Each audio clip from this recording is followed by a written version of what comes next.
Your Grace! Your Grace! The pounding of the great oak doors of Wycliffe Estate echoed through the morning corridors. The Duke had barely finished breakfast when his steward burst into the room, pale and breathless. What is it, Mr. Collins? Fire, Your Grace. Where? Blackthorn Village. It started sometime before dawn. The villagers managed to stop it from spreading, but several cottages have been destroyed. The Duke exhaled, but his face remained grave. Anyone killed? No, Your Grace. Not that we know of. Then saddle my horse. Your Grace, the carriage would be safer. I said saddle my horse. Yes, Your Grace. The Duke was already walking toward the door when another sound reached him. Voices, many voices, shouting beyond the estate gates. He stopped. Why are there people outside my gates? I don't know, Your Grace. But the Duke didn't wait. He strode down the steps and crossed the courtyard himself. When the great gates opened, he found a crowd gathered outside. An old widow stood at the front, clutching the hand of a young woman. Both were covered in soot. The young woman's dress was burned along one side. Her hair was tangled, her face streaked with ash. The Duke approached them. What happened? The widow lowered her head. Everything, Your Grace. The Duke frowned. Everything. Our house. Our belongings. My husband's things. My daughter's clothes. Everything we had. The young woman said nothing. She simply stood beside her mother, staring at the ground. The Duke looked at her. How old are you, child? 21, Your Grace. And your name? Clara Bell. Mr. Collins. Yes, Your Grace? Take these two inside. Inside the estate? Yes. But they have nowhere else to go. The Duke turned toward the widow. You and your daughter will stay here until I can arrange a proper home for you. Your Grace, we couldn't possibly. You could. But we have nothing to offer. Then you will offer nothing. He glanced toward the servants. Find the lady a position in the kitchens, and find her work among the household staff. Thank you, Your Grace. You've lost your home. You haven't lost your dignity. Remember that. Neither of them knew that those words would become important, because Clara Bell had just entered Wycliffe Estate, and within weeks the daughter of a poor widow would become the greatest threat to the pride of the Duke's own daughter. When Clara first walked into the servants' quarters that afternoon, one of the maids whispered. Good heavens! Who is she? Before Clara could answer, a sharp voice came from behind them. Why are all of you staring? Arabella Wycliffe stood in the doorway. Her silk gown swept across the polished floor, and two servants followed behind her carrying boxes of new clothes. Her eyes moved slowly over Clara, then over her worn dress, then back to her face.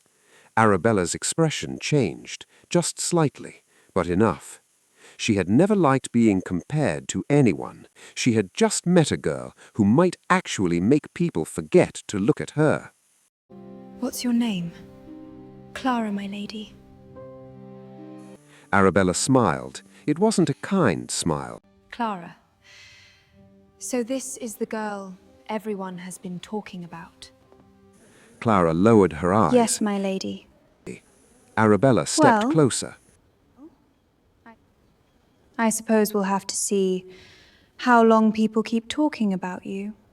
And that was the beginning. Hi lovelies, welcome back to Aristocratic Diary. I am bringing you an amazing story of a woman named Clara. But I don't want to say much about the story because you watch the remaining parts. But if you like story of love, romance, betrayal, and hidden secrets, please do well to like this video, subscribe to this channel, and tell me in the comment below where you're watching from. I read every single comment. Now let's get back into the story.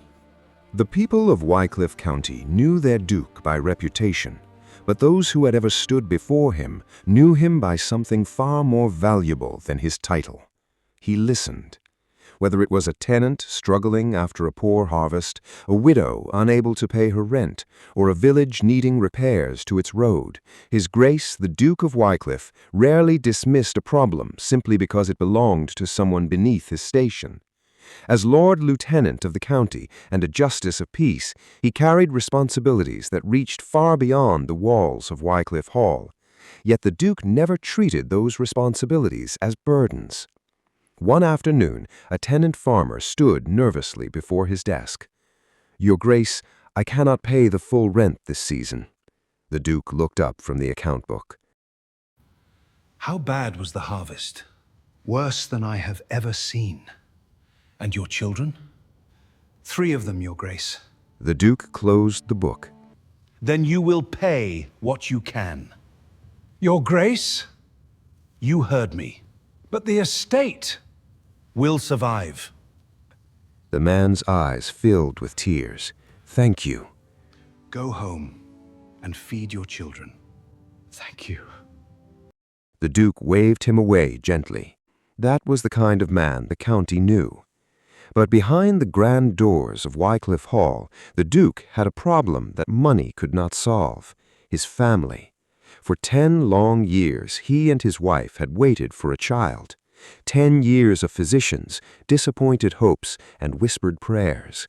Then, at last, a son was born, Edmund Wycliffe. The Duke was overwhelmed with happiness. He carried the boy through the nursery himself, laughing like a man who had forgotten he was a duke. "Look at him," he told his wife, "our son." The Duchess smiled as she held out her arms. "He will inherit everything." The Duke kissed the baby's forehead. "I only pray he becomes a good man." His wife looked at him strangely. "A good man?" "Yes. He will be a great man." The Duke smiled. "I hope he will be both."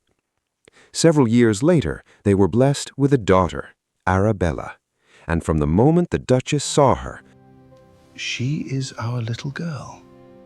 No, she is extraordinary.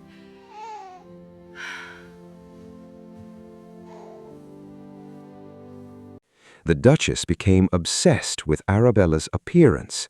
As the girl grew, she filled her wardrobe with the finest fabrics, ribbons, jewelry, and shoes.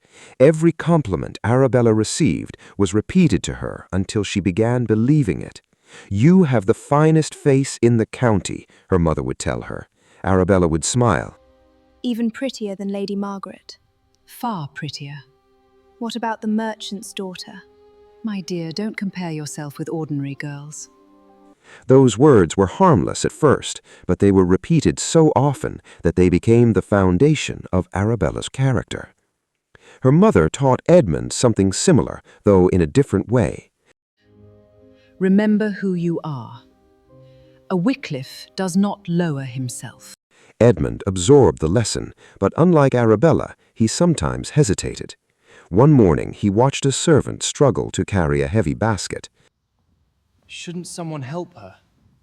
She is being paid to carry it. But it looks heavy. Then she should carry it carefully. You worry too much, Edmund. And so the children grew. Arabella became beautiful, fashionable, and increasingly arrogant. Edmund became reserved, conscious of his position, but not nearly as cruel as his sister. Then the complaints began. A maid reported that Arabella had insulted her. A tenant complained that Edmund had spoken harshly to his son. Another servant claimed Arabella had deliberately embarrassed her before guests. The Duke listened. One evening he called both children into his study. Arabella, I have received another complainant. About what this time? The Duke frowned. That attitude is precisely what concerns me. What did I do? You humiliated one of the maids. She was careless. Then you correct her without humiliating her. Arabella glanced toward her mother. The Duchess immediately intervened. Alistair, she's a young woman. Surely you're not going to lecture her over every little disagreement with a servant. It isn't a little thing if she believes another person's dignity means nothing. You have always been too soft. And you have always been too indulgent. Come, Arabella. Your father is tired.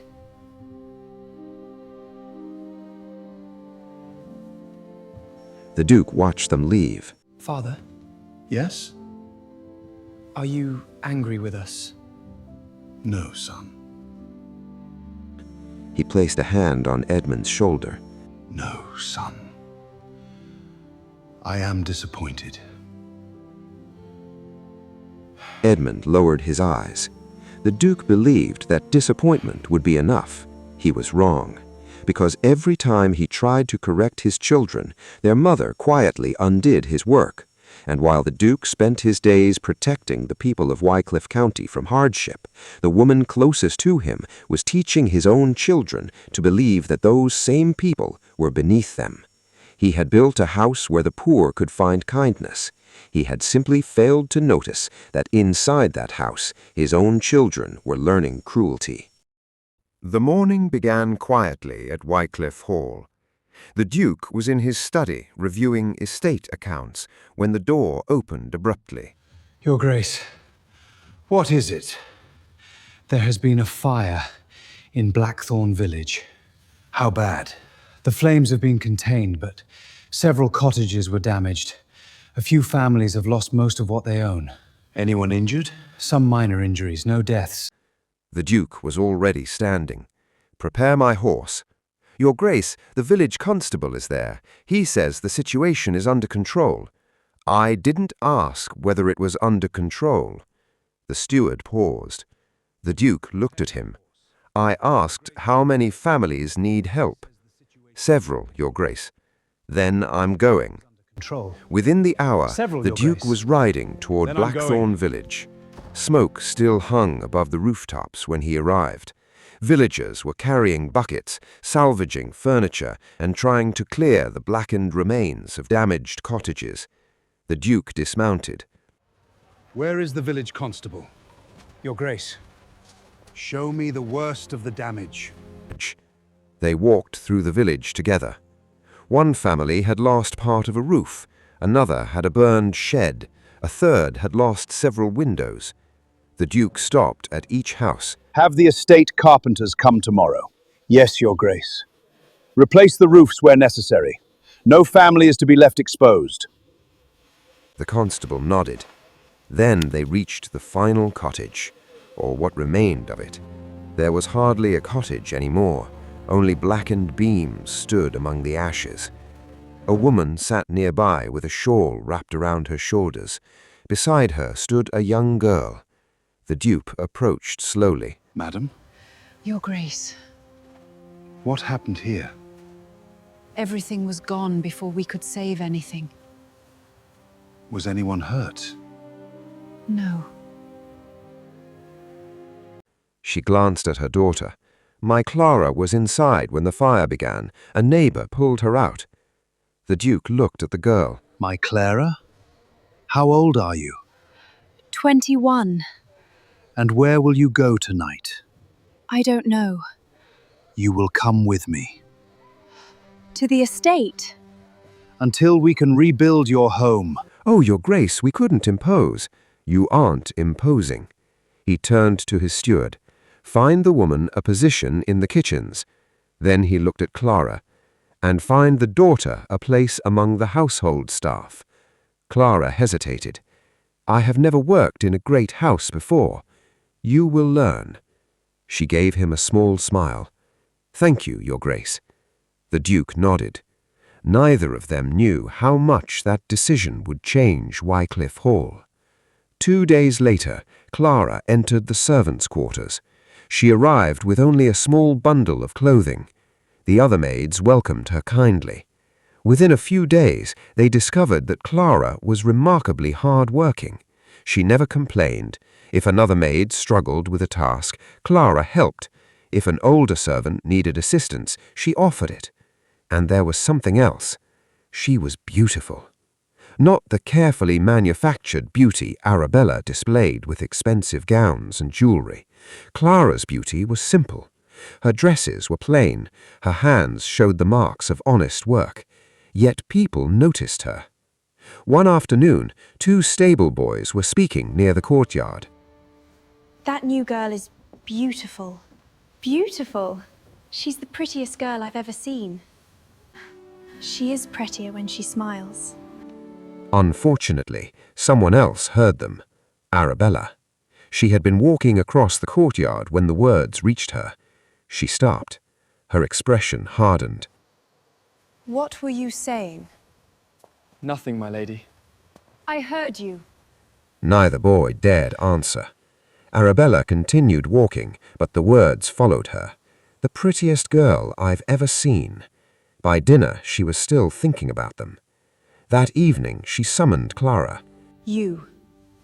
Yes, my lady. Come here. Clara approached. Arabella looked at her plain dress. Is that what you're wearing? Yes, my lady. Don't you own anything better? No. Clara lowered her eyes. Arabella walked around her You seem slowly. to have attracted quite a bit of attention. I don't understand. Of course you don't. Clara remained silent. Arabella leaned closer. Listen carefully. You are here because my father was kind enough to shelter your family. Don't mistake kindness for equality. I would never, my lady. Good. Arabella walked away, but Clara's calmness irritated her more than an argument would have. The Duchess soon noticed her daughter's growing hostility. One afternoon, she found Arabella complaining about Clara. She is becoming too comfortable. Then remind her where she belongs. I intend to. From that day forward, the humiliations increased. Arabella ordered Clara to repeat tasks that had already been completed. She criticized her appearance, she mocked her background, and every time Clara remained polite, Arabella became even more frustrated. One afternoon, Arabella deliberately spilled tea onto her own dress. "Clara!" "Yes, my lady. Look what you've done." Clara stared at the stain. "I didn't touch the tea, my lady." Arabella's eyes narrowed. "Are you calling me a liar?" "No, my lady." "Then clean it." Clara quietly fetched a cloth. From across the room, the Duchess watched. She said nothing. Instead, she smiled. And that silence told Clara something important. This was not merely Arabella's cruelty. Her mother approved of it. But neither woman understood the irony. Every insult they threw at Clara made the servants admire her more. Every attempt to humiliate her revealed Arabella's character instead. And without realizing it, the Duke's daughter was creating the very rival she had been trying so desperately to destroy. Edmund had tried very hard not to notice Clara. It would have been easier if she were loud, vain, or eager for attention. Instead, she seemed to become more graceful whenever someone treated her badly. One afternoon, Edmund watched from the library window as Arabella deliberately handed Clara a pile of folded linens. Take these upstairs. I was told to take them to the East Wing, my lady. Then take them there. There are more than 20. Then I suggest you walk faster. Clara picked them up without complaint. Edmund frowned. His sister noticed him watching. What are you staring at? Nothing. Arabella followed his gaze and saw Clara disappearing through the doorway. Don't tell me you feel sorry for her. I didn't say that. She didn't laughed have and to. walked away.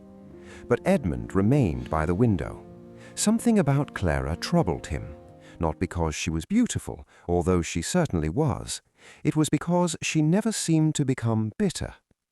He began finding small reasons to cross paths with her. Sometimes he helped her carry something heavy. Sometimes he left a book where he knew she would find it. Once, when he noticed her working outside in the cold without a proper shawl, he quietly asked one of the maids to give her one. Clara eventually realized where these little kindnesses were coming from. One evening, Edmund found Edmund waiting near the old garden wall. You left this for me. You said you liked reading. I did. You shouldn't have to read discarded books all the time. Clara looked at him carefully. Why do you care? Edmund had no answer. She smiled faintly. That is what I thought. She turned to leave. Clara. She stopped. I care more than I should. She slowly turned back. Edmund looked nervous. I know who you are. You are the Duke's son. I am a maid's daughter. Whatever you feel, your family will never accept it. I know. Then why do you keep coming here? Because I cannot seem to stop. For a moment, neither spoke. Clara's expression softened, but then she heard footsteps approaching. Edmund stepped away immediately. It was Arabella. She looked between them. What are you two doing? Nothing, Edmund replied. Arabella's eyes narrowed. Good. You should remember that my brother has better things to do than waste his time with servants. Clara lowered her eyes. Edmund said nothing. Arabella walked away. Clara watched her disappear. Then she looked at Edmund. That is what I mean. What? You keep telling me you care. I do. Then why do you become silent whenever she speaks to me like that? His face tightened. She's my sister. And she is cruel to me. She is difficult. She is cruel. You don't have to love me, Edmund. But if you cannot defend me, don't pretend that your secret kindness means anything. Those words stayed with him, and they would become even more painful later. Because while Edmund was struggling with feelings he didn't know how to handle, another man was entering Wycliffe Hall with intentions far more dangerous. Lord Sebastian Harcourt arrived during the autumn season. He was handsome, wealthy, and perfectly mannered. Arabella was captivated almost immediately. Her mother approved. A Harcourt marriage would be an excellent match, the Duchess said. Arabella smiled. He seems to admire me. He would be foolish not to. Sebastian played his part beautifully. He praised Arabella's gowns. He admired her beauty. He spoke of her as though she were the only woman in England. But Clara noticed something. Whenever Sebastian spoke about Arabella, his eyes often wandered toward the Duke's maps, the library shelves, and the conversations concerning property. One evening, Clara was carrying fresh linens through a corridor when she heard voices from the study. She recognized Sebastian. And the Eastern land? The Duchess answered. Alistair would never sell it. I didn't say he would sell it. Sebastian chuckled. Once Arabella is my wife, matters will become considerably easier. Clara froze. Sebastian continued. She knows nothing about business. She only needs to sign where she is told. The Duchess laughed softly. And you truly care for her? There was a pause. Then Sebastian answered coldly. Care for her? He laughed. I care about what comes with her. Clara's heart sank. She quietly backed away before anyone discovered her. The next morning, she found Arabella alone. My lady, I need to tell you something about Lord Harcourt. My fiancé? Yes. Heard something flattering, I hope? Clara hesitated. I heard him speaking about you. Arabella's smile disappeared. And? He doesn't love you. The slap came so quickly that Clara barely had time to react. Arabella stared at her. How dare you? I am only trying to warn you. Think I don't know what you're doing? I don't understand. You see a wealthy gentleman choosing me, and suddenly you decide he's dishonest. That isn't why. Enough. The Duchess entered. What is happening? Arabella pointed at Clara. She has been insulting Lord Harcourt. The Duchess looked at Clara with disgust. So this is what you have become? No, Your Grace. I heard something that could hurt your daughter. Your Grace, I only wanted to protect Lady Arabella. Clara, you overstep yourself. But I heard Lord Sebastian speaking about the estate. You are a servant. You have no place in such matters. Please, Your Grace, I am telling the truth. Enough. You will learn your place or you will lose I it. told her is settled. The Duchess laughed. Do you really expect me to believe a servant over a gentleman of Lord Harcourt's standing? Clara said nothing. The Duchess stepped closer. "Stay away from my daughter." From the doorway, Sebastian had heard everything. Their eyes met. For the first time, the charming smile disappeared from Sebastian's face. Clara knew his secret, and Sebastian knew she knew. As Clara walked away, he quietly said to himself, She has to go. Clara cannot remain at Wycliffe Hall. She must be removed.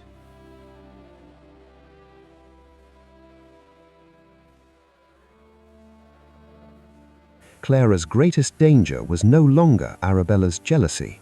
It was the man who had decided that the only way to protect his scheme was to destroy her. Sebastian did not confront Clara after their conversation. He simply smiled whenever he saw her. That frightened her more than anger would have. He knew she had overheard him, and she knew he was waiting for the right moment to strike. Sebastian found his opportunity through Arabella. One evening he noticed her complaining bitterly about Clara. She walks around this house as though she owns it. Perhaps someone should remind her that she doesn't. What do you mean? Nothing. But the suggestion was enough. A few days later, Arabella discovered that a valuable sapphire brooch her father had given her was missing. She searched her dressing room in a panic. Where is it? I don't know, my lady. The sapphire brooch! It's gone! My lady, I swear I haven't seen it. You were the last one here. Find it now! Arabella stormed into the corridor. Everyone searched the house. The servants scattered. Within minutes, the Duchess arrived. "What has happened? My brooch is gone." The Duchess immediately became suspicious. "Who has been in your room?" Arabella thought for a moment. Then her eyes narrowed. "Clara." The search began. Clara was called from the servants' quarters. When she entered Arabella's room, she found her mistress standing beside the Duchess with several servants gathered behind them. Arabella pointed at her. "Search her belongings." Clara's face changed.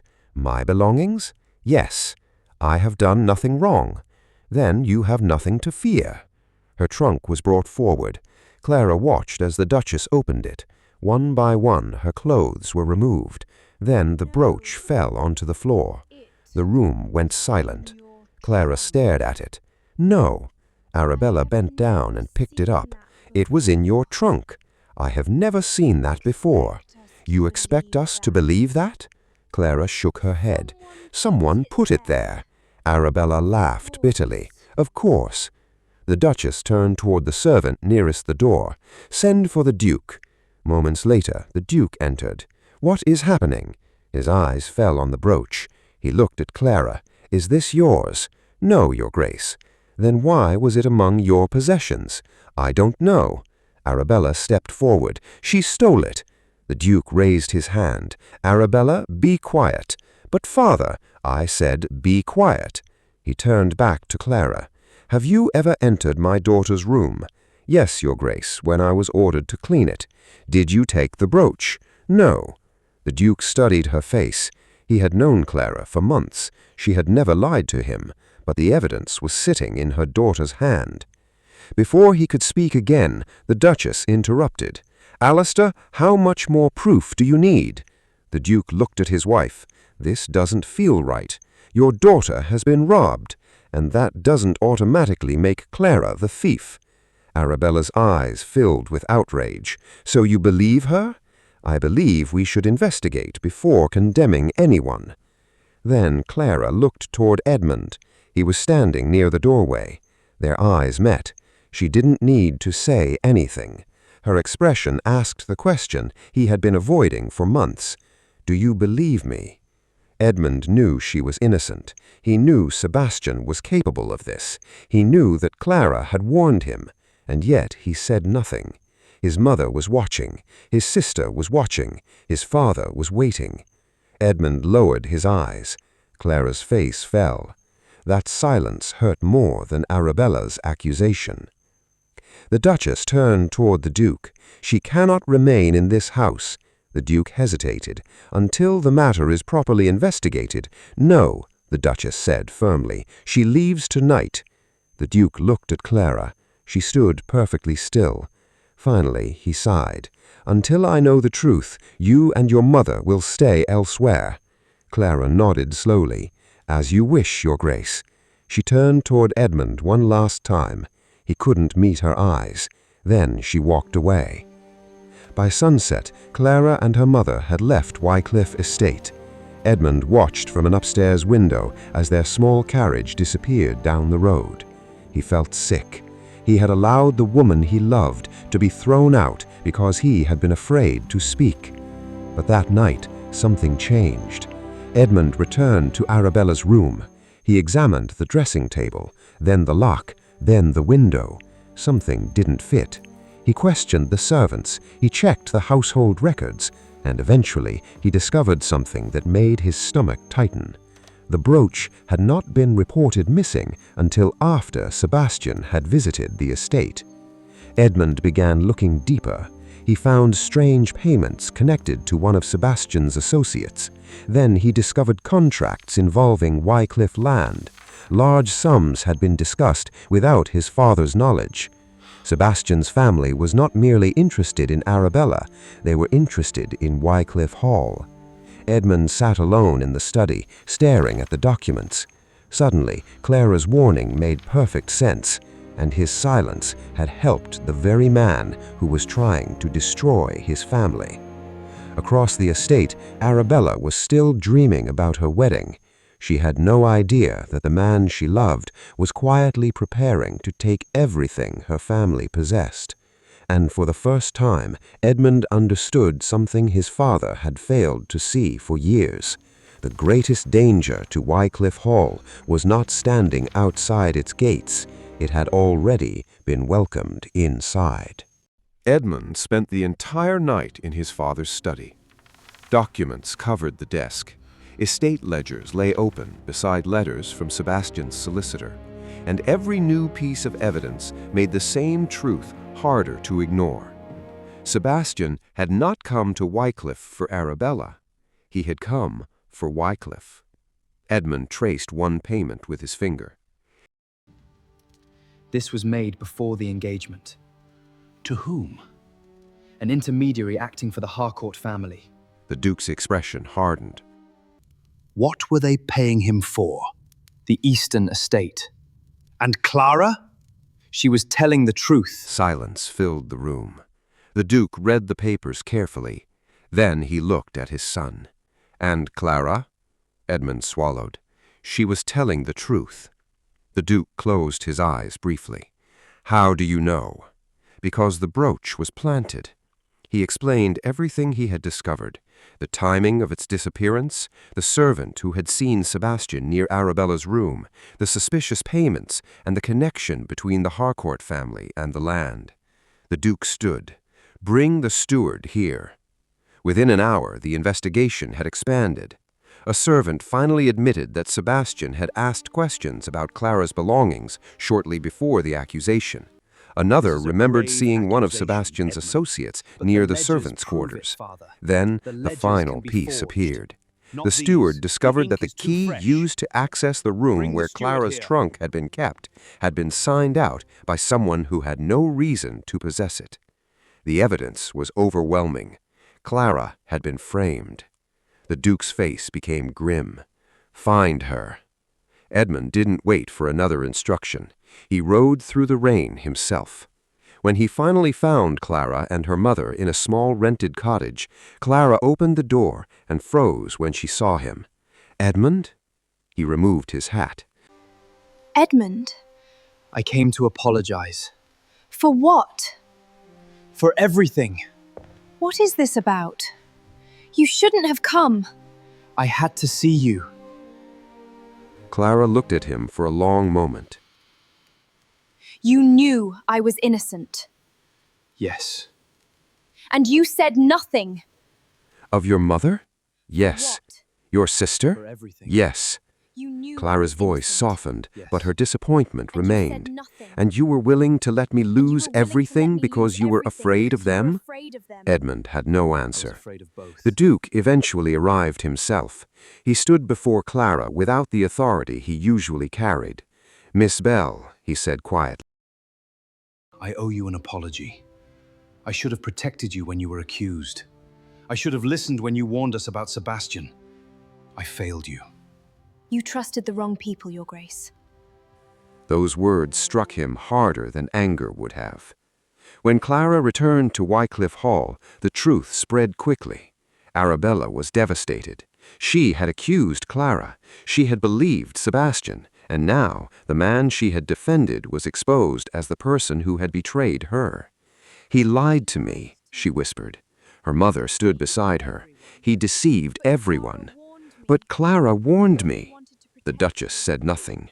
Arabella looked at her. "You heard her too." Still, her mother remained silent. Arabella's pride would not allow her to admit what had happened. "She still shouldn't be here," she finally said. The Duchess looked toward Clara. "No, she shouldn't." That was when Edmund stepped forward. "She stays." Arabella turned. "What did you say?" I said, "Clara stays." She stays. What did you say? I said Clara stays. Edmund! I love her. Arabella's face changed. "You cannot be serious." "I am." The Duchess shook her head. No. I am not asking permission to have feelings. You are the son of the Duke of Wycliffe. And she is Clara. She is a maid's daughter! And You would throw away your family for her. my own His mother happiness because stared you are at him ashamed of as her. though she no longer recognized her own son. Arabella stepped forward.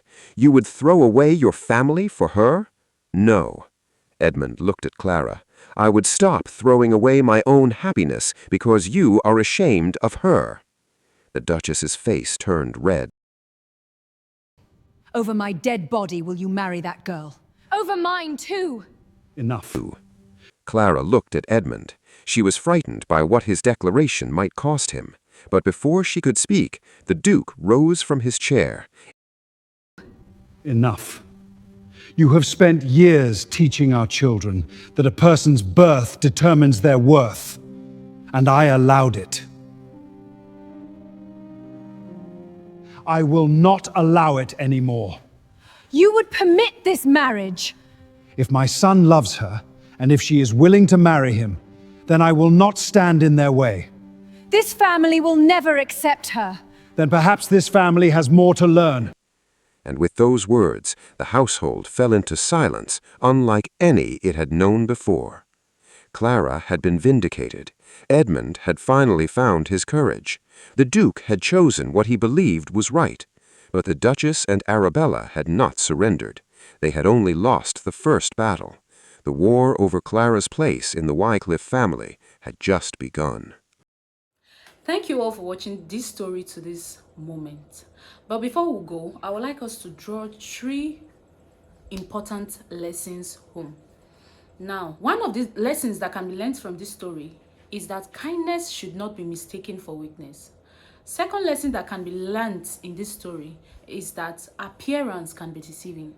Even though that Sebastian in this story was charming and respectable, he still had a dangerous motive. While the third lesson is that sometimes telling the truth takes courage, especially when the people you are trying to tell the truth does not believe you. So this is the 3 important moral lessons that I personally got from this story. If you have other lessons you have learned from this story, you can share it with us below in the comment section. And that is where we'll leave Clara's story for today. But there are still so much more waiting for Clara at the Wycliffe Hall. So tell me in the comments, would you like me to continue this story, or would you want a part 2 for this story? And if you want me to continue with this story, please type or comment part 2 in the comment section. And please do not forget to subscribe to Aristocratic Diary so you'll be here when we continue with the story. Bye bye.